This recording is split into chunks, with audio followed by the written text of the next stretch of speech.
السلام सामिन इकराम 21 रबीउल अव्वल 28 अक्टूबर है। खबर का उन्वान है, क्रिकेट मामले में पाकिस्तान की जीत पर खुशी मनाते आगरे में 3 तलबा गिरफ्तार। खबर थोड़ी तफसील से सुनिए। आगरा के राजा बलवंत सिंह कॉलेज में इंजीनियरिंग का कोर्स कर रहे अरशद यूसुफ, इनायत, अल्ताफ शेख और शौकत अहमद गनी को गिरफ्तार कर लिया गया है।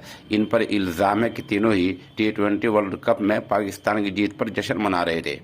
आगरा के पुलिस कप्तान विकास कुमार ने खबर रसा एजेंसी को बताया कि इस मतलब की शिकायत मिली थी। जांच के बाद तीनों को पकड़ लिया गया है और इनके खिलाफ मुकदमा दर्ज कर लिया गया है। अब तीनों पर देशद्रोह यानी मुल्क से बगावत का मुकदमा चलेगा। आपको पता ही है कि एक दिन पहले वज़ीर आला आदित्यनाथ योगी ने ऐलान किया था कि जो भी पाकिस्तान की जीत की खुशी मनाता पाया जाएगा उसके खिलाफ बगावत का मुकदमा चलेगा। अब अगर आप व्हाट्सएप, फेसबुक पर इस तरह कोई स्टेटस लगाते हैं या फ़ोन पर किसी से ऐसी बात करते हैं और वो रिकॉर्ड करके इस बात को पुलिस थाने में पहुंचा देता है तो जांच के बाद आपके खिलाफ देश से बगावत का मुकदमा चल सकता है। इसलिए एहतियात की जरूरत है।